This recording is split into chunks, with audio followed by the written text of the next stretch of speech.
जय हिंद दोस्तों, मैं नीरज कुमार एक बार फिर से आपका स्वागत करता हूं आपका अपने यूट्यूब चैनल एनकेएस में। तो दोस्त कैसे हैं? जैसा कि आप देख रहे हैं, हम मैथ का सेशन अपना चला रहे हैं, मैथ पढ़ रहे हैं, जहां पर हम बीटीसी यानी कि बिहार बोर्ड का जो पुस्तक है मैथ का और जो एनसीईआरटी पैटर्न है दोस्त, उसे हम लेकर चल रहे हैं। ये इन दोनों बुकों को एक साथ लेकर चल रहे हैं। इनमें जो भी प्रश्नावली, जो भी प्रश्न है, जो भी चैप्टर आपको क्रम बाई क्रम पढ़ने हैं, उन सभी को हम क्रम बाई क्रम पढ़ाते जा रहे हैं, समझाते जा रहे हैं और सभी प्रश्नों को, उदाहरणों को भी लगाते जा रहे हैं। तो जैसा कि आपने देखा, पिछले सेशन में हमने आपको जो क्वाड्रिलेटरल यानी जो चतुर्भुज अध्याय है उससे हमने शुरू किया था, जहाँ पर 3 सेशन हो चुके हैं, जहाँ पर हमने लास्ट सेशन में दोस्त प्रमेय कुछ पढ़े, जिनमें से लगभग 4 प्रमेय हमने पढ़ा, समझा। वो सिर्फ प्रमेय नहीं है दोस्त, उससे हम सिर्फ सिद्ध नहीं कर रहे हैं, बल्कि ये चीज़ भी उससे हम नॉलेज या ज्ञान ग्रहण कर रहे हैं कि क्या एक चतुर्भुज में क्या गुण हैं, क्या प्रॉपर्टी हैं। हमने जैसा कि देखा कि प्रमेय में हमने सिद्ध किया था कि किस प्रकार एक समांतर चतुर्भुज को उनको विकर्ण मिलाने के पश्चात जो 2 ट्रायंगल बन रहे हैं वो आपस में सर्वांगसम हो जाते हैं। उनके आमने सामने की भुजाएं किस प्रकार बराबर हो जाती हैं, उनके कोण किस प्रकार सम्मुख कोण बराबर हो रहे हैं। इन सभी चीज़ों को हम प्रमेय के थ्रू प्रूफ करते जा रहे हैं। ये सभी एक तथ्य हैं, एक तथ्य हैं जो आपके आने वाली आगे प्रश्नावली के प्रश्नों को करने में सहायता प्रदान करेगी। तो चलिए चलते हैं, अपने नेक्स्ट सेशन को आगे बढ़ाते हैं और आगे जो हमारा 8.5 प्रमेय है उसे हम पढ़ते हैं। तो एक बार लाइक कर लीजिए, सब्सक्राइब कर लीजिए और शेयर करते रहिए। चलिए आइए चलते हैं। अभी हम चतुर्भुज के गुण टॉपिक में चल रहे हैं दोस्त। जैसा कि देख सकते हैं, ये हम कल से इसे शुरुआत किए थे। 8.4 समांतर चतुर्भुज के गुण क्या हैं, जिनमें हम 8.1 प्रमेय, 8.2 प्रमेय, 8.3 और 8.4 प्रमेय वो खूब अच्छे तरीके से हमने देख लिया था कि किस प्रकार हमने उसे सिद्ध किया था। अब हमारा टाइम है दोस्त, अब हमारा समय है प्रमेय 8.5 को करने का। ज़रा ध्यान से देखिएगा प्रमेय 8.5 क्या कह रहा है, उसके बाद हम समझते हैं।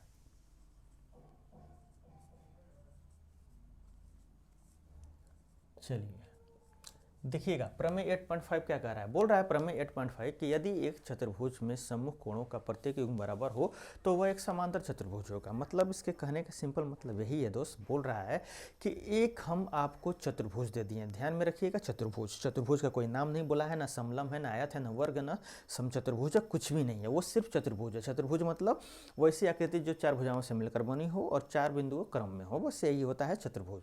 तो क्या करेंगे, सबसे पहले हम अपना चतुर्भुज का चित्र बना लेंगे। वो सिंपल क्या है, चतुर्भुज है, उनके सम्मुख कोण और वो चतुर्भुज है परंतु उसमें एक कंडीशन दे दिया है कि उसके सम्मुख कोण, जो भी सम्मुख कोण के प्रत्येक युग्म है वो आपस में बराबर हैं।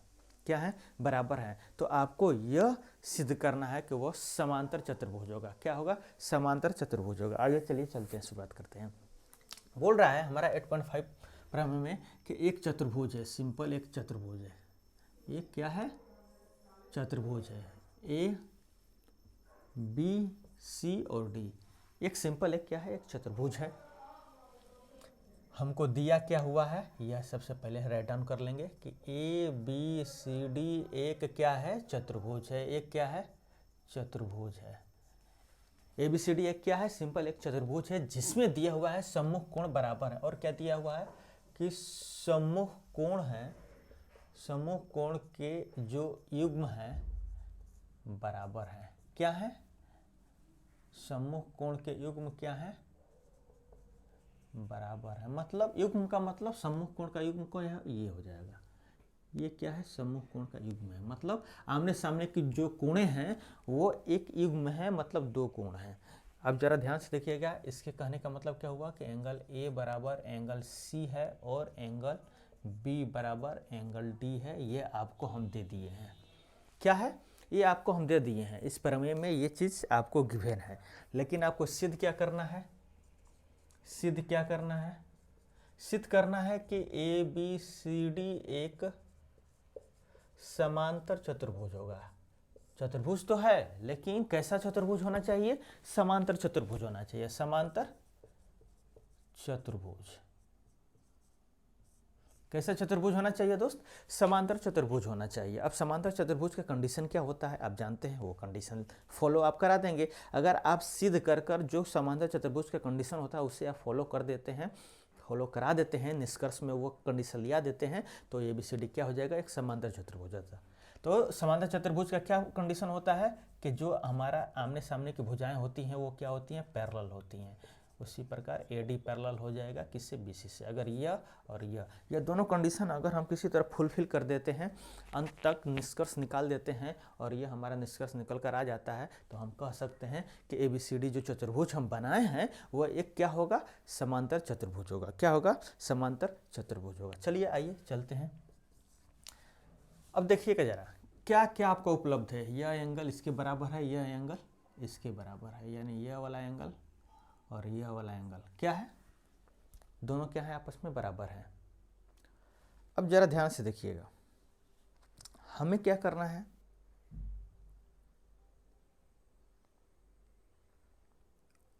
चलिए आइए देखिए ध्यान से जरा। दिया हुआ है कि यह एंगल इसके बराबर है, यह एंगल इसके बराबर है और फाइनल हमको यह सिद्ध करना है। तो जरा ध्यान से देखिएगा दोस्त, जैसा कि आप जानते हैं, क्या जानते हैं दोस्त, कि कोई भी क्वाड्रिलेटरल हो, कोई भी चतुर्भुज हो, उसके सभी कोणों का मान कितना होता है? 360 डिग्री। कितना होता है? 360 डिग्री। ये हमने 8.2 ही जो हम टॉपिक पढ़ रहे थे उसी में हमने पहले ही सिद्ध किया था। तो सबसे पहले यह स्टेटमेंट लिख लेंगे। क्यों लिख रहे हैं सर ये स्टेटमेंट? इस स्टेटमेंट से क्या होगा जस्ट आगे देखिएगा, इस स्टेटमेंट का क्या फ़ायदा होगा ज़रा ध्यान से देखिएगा। किसी चतुर्भुज के सभी कोणों का मान कितना होता है? 360 डिग्री होता है। कितना होता है दोस्त? 360 डिग्री होता है। अब जरा ध्यान से देखिएगा, एंगल A बराबर एंगल D है, बिल्कुल कोई समस्या। एंगल C है, एंगल C है, फर्स्ट मान लेते हैं। एंगल B बराबर एंगल D है, ये सेकंड मान लेते हैं। और ये चीज़, दोनों चीज़ क्या है? आपके प्रमेय में दिया हुआ है। ये दोनों चीज़ क्या है? आपके प्रमेय में क्या है दोस्त? दिया हुआ है। अब थर्ड पॉइंट में हम क्या करेंगे? बस कुछ नहीं करना है, फर्स्ट और सेकंड को आपस में दोनों को जोड़ देंगे। जो पहला इक्वेशन और सेकंड इक्वेशन है उसे हम क्या करेंगे? जोड़ देंगे। जोड़ने का मतलब लेफ्ट का लेफ्ट में, राइट का राइट में। अब जरा ध्यान से देखिएगा, ये दोनों को आपस में जोड़ेंगे तो angle A plus angle B, और इधर दोनों को आपस में जोड़ेंगे angle C plus angle D। Angle C plus या एंगल D है दोस्त, यहाँ पर जो है ये एंगल क्या है? एंगल D है। अब ये जरा ध्यान से देखिएगा, एंगल AB इक्वल है किसके? CD के। एक सेकंड इसे मिटा ही देते हैं, जरा रुकिएगा दोस्त।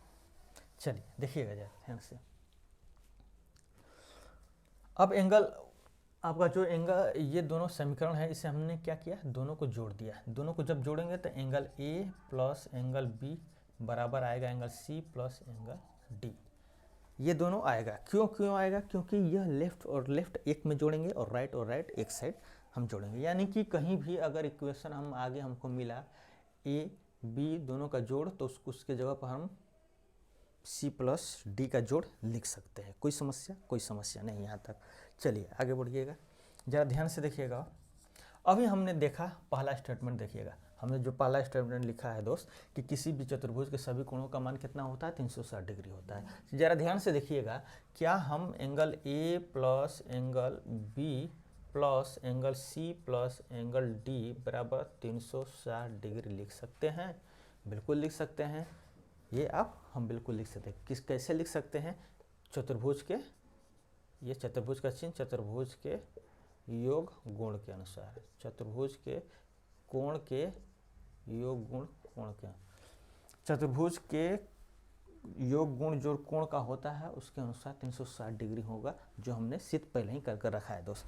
अब जरा देखिएगा AB और CD, तो क्या हम इस AB, अब ये पांचवा पॉइंट में ध्यान देखिएगा दोस्त, यह A और B है, क्या हम इस CD के जगह AB लिख सकते हैं? बिल्कुल लिख सकते हैं सर। क्यों लिख सकते हैं? क्योंकि यह CD का जो एंगल का सम है वो AB के एंगल के सम के क्या है? बराबर है। तो यहाँ पर भी angle A plus angle B बराबर लिख सकते हैं 360 डिग्री। अब जरा ध्यान से देखिएगा छठा पॉइंट, क्या यह दोनों बराबर हैं? तो यानी कि सम इनका क्या हो जाएगा a प्लस बी, और यह कितना निकल कर आएगा 360 डिग्री। अब जरा इसको आगे बढ़ाएंगे तो angle a plus angle b बराबर 180 डिग्री। क्या यह इधर गुणा है तो इधर जाएगा तो किस में हो जाएगा, भागा में, तो कितना हो जाएगा, कट का। यानी कि हमारा निकल कर आया, क्या निकल कर आया दोस्त, कि angle a plus angle b बराबर 180 डिग्री, यानी एंगल a और एंगल b कितना आया, 180 डिग्री। अब थोड़ा देखिएगा यहाँ पर थोड़ा एक कंसेप्ट लगेगा दोस्त। क्या कंसेप्ट लगेगा सर, जरा बताइए। देखिएगा यह एंगल और यह एंगल, हमने लाइन एंड एंगल चैप्टर में आपको बताया था कि जब कभी भी दो रेखाएं हैं उसको एक तीसरी रेखा कट कर रही है तो उसके एक ही ओर के अंतःकोणों का मान अगर 180 डिग्री होता है, कितना होता है, एक ही ओर के अंतःकोणों का मान अगर 180 डिग्री होता है तो वो क्या हो जाएगा, वो दोनों रेखाएं आपस में क्या हो जाएंगी, समांतर हो जाएंगी। यानी यह रेखा और यह रेखा आपस में क्या हो जाएंगी दोस्त, समांतर हो जाएंगी। तो जरा गौर से देखिएगा ध्यान से दोस्त, यह दो रेखाएं हैं AD और BC, एक तीसरी रेखा AB इनको क्या कर रही है, कट कर रही है, एक AB क्या कर रही है, कट कर रही है। तो यह एक ही ओर के क्या हो जाएंगे, अंतःकोण, एक ही ओर के अंतःकोण। अब एक ही ओर के अंतःकोण इनका नाम है दोस्त। अब इनका सम कितना हो जाएगा, 180 डिग्री, 180 डिग्री। जब इनका सम 180 डिग्री हो जाएगा तो AD और BC आपस में क्या हो जाएंगे, समांतर। तो जरा ध्यान से देखिए, अभी हमने यहाँ पर क्या लाया है, angle A plus angle B, angle A plus angle B बराबर 180 डिग्री। इसलिए AD पैरेलल BC, क्यों, क्योंकि एंगल A एवं एंगल B एक ही ओर के अंतः कोणों का निर्माण कर रहे हैं। क्यों, ये हम एक्सप्लेनेशन लिखे हैं दोस्त। क्यों, जरा ध्यान से देखिएगा कि जो एंगल A है और एंगल B है वो एक ही ओर के अंतःकोणों का कर रहे हैं, क्या कर रहे हैं, निर्माण कर रहे हैं। और जब एक ही ओर के अंतःकोणों का मान 180 डिग्री हो जाएगा तो AD और BC क्या हो जाएगा, समांतर हो जाएगा। क्या हो जाएगा, समांतर हो जाएगा। क्या निकल कर आ गया, AD और BC समांतर हो जाएगा। उसी प्रकार जब आप AB और CD को आप अपने से जरा कर कर देखिएगा घर पर, AB और CD कैसे होगा। उसमें क्या करना होगा, जो आपने AB लिखा है, यहाँ पर AB ले लिया है, बस यहाँ पर क्या करेंगे, ABCD, जो ABCD है 360 डिग्री के बराबर है, और जो यहाँ पर AB किसके बराबर है, CD का। अब AB की जगह पर क्या रख दीजिएगा, CD रख दीजिएगा। तो CD का मान कितना आ जाएगा, 100, अंतिम में 180 डिग्री। CD का मान क्या आ जाएगा यहाँ पर, उसी प्रकार यहाँ पर क्या आ जाएगा, angle C plus angle D बराबर क्या निकल कर आ जाएगा, 180 डिग्री। और C और D यह पुनः 180 डिग्री आ जाएगा। कितना आ जाएगा, 180 डिग्री आ जाएगा। चलिए ध्यान से देखिएगा, यह पुनः C और D 180 डिग्री है तो ये क्या हो जाएगा, अपना पैरेलल हो जाएगा, जो हम पहले ही सिद्ध किए हैं। अब ये दोनों पैरेलल तो सिद्ध हो गए, लेकिन आप कहेंगे कि सर इसमें तो समांतर चतुर्भुज वो होते हैं जो, यह तो समांतर आप सिद्ध कर दिए, लेकिन यह समांतर कहाँ हुआ, ये आपने कहाँ सिद्ध किया। तो ये ज़रा ध्यान से देखिएगा दोस्त, जब ये दोनों 180 हैं या फिर यह दोनों 180 डिग्री का निर्माण कर रहे हैं, यह दोनों कितने 180 डिग्री का निर्माण कर रहे हैं, एक ही ओर के अंतःकोण है, तो ये आपस में क्या हो जाएंगे, पैरेलल हो जाएंगे। ये आपस में क्या हो जाएंगे, पैरेलल हो जाएंगे। यह दोनों मिलकर 180 डिग्री का निर्माण कर रहे हैं। तो उसके बाद आपको AB और CD भी आपको पैरेलल करना पड़ेगा। किसको, ये और ये क्या करना पड़ेगा, पैरेलल। और जरा ध्यान से देखिएगा, ये और यह पैरेलल करने के लिए एंगल A बराबर, यहाँ पर ध्यान से देखिएगा, एंगल A किसके बराबर है, C के। यहाँ पर ध्यान से देखिएगा, एंगल C के किसके बराबर, एंगल C के। और वहाँ पर देखिएगा जरा ध्यान से, यानी कि अगर हम यह एंगल कौन सा एंगल, ध्यान से देखिएगा जरा, एंगल C ये एक ही कर देंगे तो चलेगा, कोई टेंशन नहीं है, लेकिन आपको दोनों दिखा दे रहे हैं। एंगल C और एंगल B हमको क्या होना चाहिए, 180 डिग्री आना चाहिए सर। और जब यह आ जाएगा तब हम अपना कर सकते हैं। अब जरा ध्यान से देखिएगा, बी किसके बराबर है, डी के बराबर है। और यहाँ पर हमने क्या लिखा है, ए और बी, ए और बी, ए और बी है। और ए किसके बराबर है, एंगल सी के, यानी ए और बी किसके बराबर है, सी डी के। यहाँ पर ध्यान से देखिए जरा, ए और बी मिलकर कितना आया है, 180 degree. Angle A plus angle B निकल कर कितना आया है, 180 डिग्री। हमको यह करना है। तो एंगल ए किसके बराबर है, एंगल सी के, प्लस एंगल बी बराबर 180 डिग्री। तो क्या आ गया, एंगल सी और एंगल बी कितना आ जाएगा, 180 डिग्री। तो एक ही ओर के क्या हो जाएंगे, अंतःकोण। तो इसलिए यह रेखा और यह रेखा भी क्या हो जाएंगे, आपस में समांतर हो जाएंगे। क्या हो जाएंगे, समांतर हो जाएंगे। इस प्रकार अब आपका पूरा समांतर जो चतुर्भुज होता है उसका नियम पूरा फॉलो हो गया। कैसे हो गया, ये हमने पैरेलल यहीं पर कर लिया और उसके बाद ये हम पैरेलल यहाँ पर कर लिए। चलिए एक बार फिर से रिवीजन कर लेते हैं, जरा ध्यान से देखिएगा। क्या करा रहे हैं दोस्त, प्रमेय 8.5 करा रहे हैं। इसमें क्या है, इसमें बोला है कि एक चतुर्भुज सिंपल है, उसके सम्मुख जो कोण है वो बराबर हैं, उसको आपको समांतर चतुर्भुज सिद्ध करना है। समांतर चतुर्भुज सिद्ध करने के लिए आमने सामने की भुजाएं क्या होनी चाहिए, समांतर होनी चाहिए। कोई एक नहीं, दोनों होनी चाहिए, तभी समांतर चतुर्भुज कहलाएंगे। हमने अभी देखा किस प्रकार ए और सी के बराबर हमने किया, उसके बाद हमने ए बी और सी डी बराबर किया। क्यों, क्योंकि 360 डिग्री के बराबर होते हैं। 360 डिग्री के बराबर होते हैं तो यहाँ पर ए बी और ए बी और यहाँ पर A B C D 360 degree, A B और सी डी किसके बराबर है, एक दूसरे के बराबर है। तो हमने क्या किया था कि सी डी की जगह ए बी रख दिया था, 360 डिग्री निकल कर आ गया था। वहीं पर हमने पुनः यहाँ पर दिखा दिया, सी डी 160 डिग्री हो 180 डिग्री हो जाएगा और ए बी भी 180 डिग्री हो जाएगा। इससे हमारा क्या निकल कर आया था, A D parallel, A D parallel है बी सी के। ये पैरेलल तो हो गया सर, लेकिन यह पैरेलल कैसे होगा, तो यह पैरेलल होने के लिए आपको एंगल सी और एंगल बी को 180 डिग्री होना चाहिए। जब आप यह सिद्ध कर देते हैं कि एंगल सी और एंगल बी 180 डिग्री हैं, जो एक ही ओर के अंतःकोण है, तो यह लाइन और यह लाइन आपस में क्या हो जाएंगी, समांतर हो जाएंगी। क्यों, क्योंकि यह लाइन और यह लाइन समांतर तभी होंगी जब यह तीसरी रेखा इसको कट करेगी और एक ही ओर के अंतःकोणों का मान 180 डिग्री निकल कर आएगा।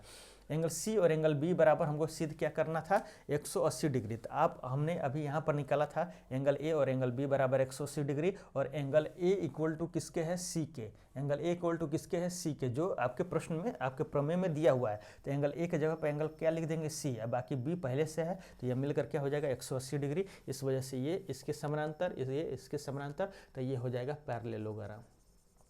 क्या हो जाएगा, पैरेललोग्राम। क्या हो जाएगा दोस्त, पैरेललोग्राम। चलिए आगे चलते हैं, अपने 8.6 प्रमेय को समझते हैं। चलिए आइए देखिएगा, चलिए देखिए 8.6 जरा प्रमेय।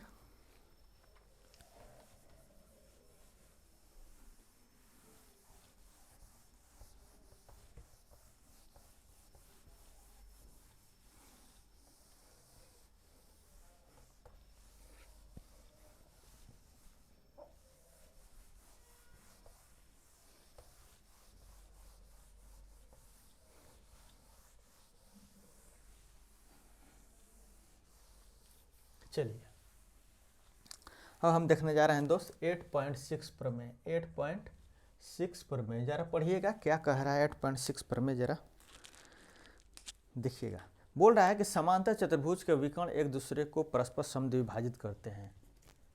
किसके, समांतर चतुर्भुज के। चलिए थोड़ा इंक डाल देते हैं।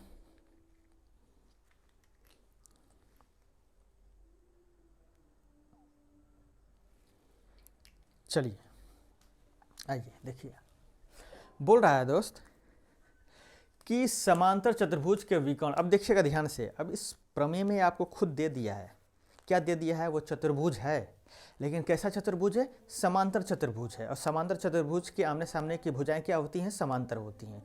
अब ये क्या कह रहा है दोस्त कि समांतर चतुर्भुज के विकर्ण एक दूसरे को परस्पर समद्विभाजित करते हैं। आइए चलिए चलते हैं, समझिएगा। समांतर चतुर्भुज का सबसे पहले चित्र बना लेंगे। क्यों बनाएंगे, क्योंकि हमको वही तो करना है। ये आपका हो जाएगा ए, ये हो जाएगा बी, ये हो जाएगा सी और ये हो जाएगा डी। क्या दिया हुआ है, सबसे पहले ये लिख लेंगे। क्या दिया हुआ है कि ए बी सी डी एक समांतर चतुर्भुज है। क्या है, ABCD एक क्या है, समांतर चतुर्भुज है। समांतर चतुर्भुज होने का मतलब कि AB पैरेलल है CD के और AD पैरेलल है BC के। ये आपको यही कंडीशन होते हैं किसके, समांतर चतुर्भुज के। चलिए सिद्ध क्या करना है सर, आइए जरा ध्यान से देखिएगा। सिद्ध करना है हमको, सिद्ध करना है कि जो इनके विकर्ण होते हैं, क्या होते हैं, विकर्ण। ये क्या है, विकर्ण, विकर्ण बना दिए। जो इनके विकर्ण है, मान लेते हैं O पर इंटरसेक्ट कर रहे हैं, यानी O बिंदु पर प्रतिच्छेद कर रहे हैं एक दूसरे को O बिंदु पर। जो इनके विकर्ण होते हैं किसके, समांतर चतुर्भुज के। सावधान रहिएगा, समांतर चतुर्भुज के जो विकर्ण होते हैं वह एक दूसरे को क्या कर रहे हैं, समद्विभाजित कर रहे हैं। क्या कर रहे हैं, सिद्ध क्या करना है कि विकर्ण एक दूसरे को क्या कर रहे हैं, समद्विभाजित कर रहे हैं। क्या कर रहे हैं दोस्त, समद्विभाजित कर रहे हैं, समद्विभाजित कर रहे हैं। अब इस समद्विभाजित का मतलब क्या हुआ सर, नहीं समझ में आ रहा है। समद्विभाजित का मतलब ये हुआ दोस्त, अगर दो रेखाएं एक दूसरे को समद्विभाजित कर रहा है, मतलब कि यह लेंथ इसके बराबर, यह लेंथ इसके बराबर। मतलब जरा समझिएगा, यह जो लेंथ है मान लेते वो है, यह A है, यह B है, यह C है, यह D है। मतलब कि यह जो OA है वो CO के बराबर है। उसी प्रकार जो OB है यह OD के बराबर है। यही होता है समद्विभाजित। क्या होता है, समद्विभाजित। मतलब कि एक दूसरे को प्रतिच्छेद तो कर रहे हैं, लेकिन इस प्रकार कर रहे हैं कि उस रेखा का वह मध्य बिंदु है, यानी कि दोनों भाग आपस में क्या हो जाएंगे, बराबर है। मतलब कि यहाँ पर समद्विभाजित कर रहे हैं, मतलब कि आपको यह सिद्ध करना है कि OB बराबर है OD के और OA बराबर है OC के। ध्यान से समझिएगा, ये डायरेक्ट नहीं दिया हुआ है, ये हमने निकाला, निष्कर्ष निकाला। कैसे निष्कर्ष निकाला, क्योंकि इसने बोल रहा है कि क्या विकर्ण एक दूसरे को समद्विभाजित कर रहे हैं, मतलब यह इसको बराबर भागों में बांट रहा है, मतलब OD बराबर होगा OB के। उसी प्रकार यह लाइन इसको बराबर भागों में बांट रहा है, मतलब OA बराबर होगा OC के। यही चीज आपको क्या करना है, सिद्ध करना है। चलिए आइए चलते हैं, जरा ध्यान से देखिएगा। हम क्या कर रहे हैं कि दो ट्रायंगल, ये दो ट्रायंगल ले रहे हैं। अगर इन दोनों ट्रायंगलों को अगर हम सर्वांगसम कर देते हैं, क्या कर देते हैं दोस्त, अगर इन दोनों ट्रायंगलों को सर्वांगसम कर देते हैं, आप दोनों अपोजिट ट्रायंगल लेंगे। आप ये भी ट्रायंगल ले सकते हैं, ये भी ट्रायंगल ले सकते हैं, परंतु यह ट्रायंगल और यह ट्रायंगल नहीं ले सकते हैं। क्यों नहीं ले सकते हैं, क्योंकि यह ट्रायंगल लेंगे, यह ट्रायंगल लेंगे तो इसमें सब चारों लाइन आ जाएंगे, लेकिन जब यह ट्रायंगल और यह ट्रायंगल लेंगे तो ये नीचे वाला लाइन नहीं आएगा। जब यह नीचे वाला लाइन नहीं आएगा तो हमारा OC OA के बराबर सिद्ध हो ही नहीं पाएगा। इस वजह से जब कभी भी लेंगे इसमें सिद्ध करने के लिए तो यह अपोजिट वाले ट्रायंगल लेंगे। अब ये ट्रायंगल लेंगे तो भी चारों लाइन आपस में क्या हो जाएंगे, आ जाएंगे। अब चलिए पहला ट्रायंगल और दूसरे ट्रायंगल को जरा ध्यान से देखिएगा, जरा इसमें ध्यान से देखिएगा। जो अब क्या कर, इन दोनों ट्रायंगलों को आपस में सर्वांगसम करने का कोशिश कर रहे हैं। सर्वांगसम करने का विधि क्या है सर, सिंपल वही जो हम पहले करते आए हैं, यस ए यस या ए यस ए रूल, वही रूल को अपनाएंगे, उसी रूल को सर्वांगसम करेंगे। चलिए आइए देखिएगा, ट्रायंगल आपका AOD सर्वांगसम कर रहे हैं कौन से ट्रायंगल के साथ, कौन से ट्रायंगल के साथ दोस्त, जरा ध्यान से देखिएगा।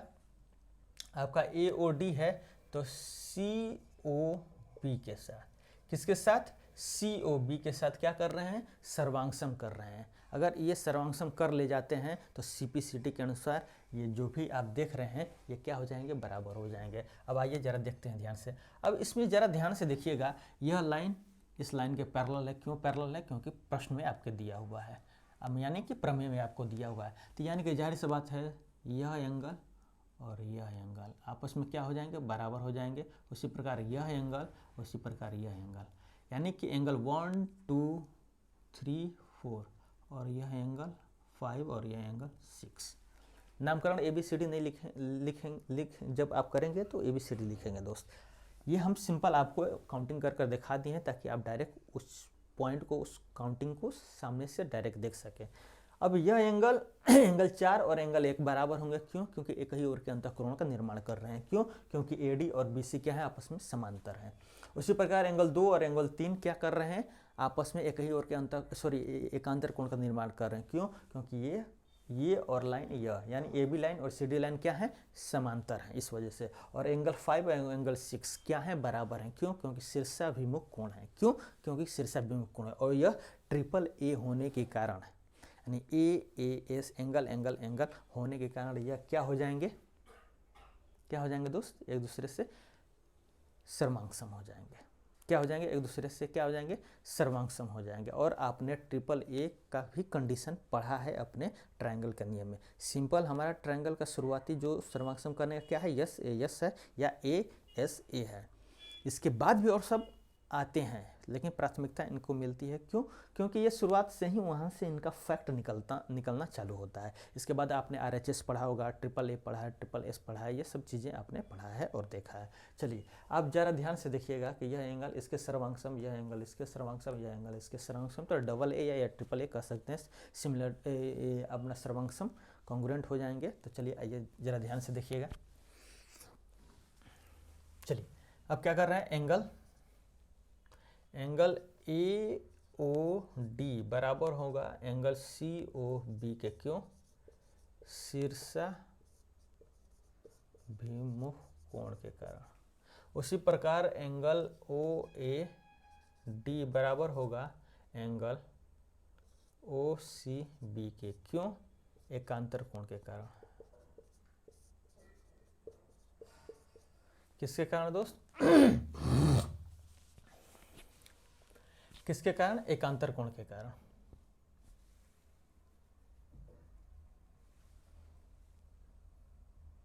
चलिए उसके बाद एंगल OAD हो गया, ODA बराबर होगा OBC की। ये भी क्या है, एकांतर कोण है।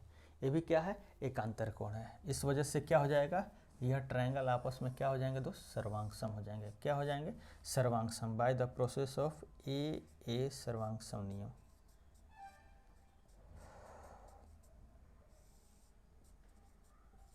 किसके कारण? AA सर्वांगसम नियम के कारण क्या हो जाएगा, ये सर्वांगसम हो जाएंगे। और जब सर्वांगसम हो जाएंगे तो CPCT के अनुसार, किसके अनुसार, CPCT के अनुसार AO बराबर होगा CO के, OD बराबर होगा OB के। और यही तो हमको चाहिए, AO और OD, यही हमको करना था और यही हमारा हो गया। इस प्रकार क्या हो गया कि यह आपस में बराबर और यह आपस में बराबर। चलिए आप देख सकते हैं कि हमने किस प्रकार एक समांतर चतुर्भुज को, उनके जो विकर्ण हैं एक दूसरे को समद्विभाजित करते हैं, वो हमने सिद्ध करने का कोशिश किया है और इस प्रकार सिद्ध होते हैं। चलिए आगे चलते हैं। आज के लास्ट प्रमेय है दोस्त 8.7। जरा 8.7 को ध्यान से देखिएगा, उसके बाद प्रूफ करते हैं, समझते हैं इन चीज़ों को। चलिए आइए मिटाते हैं।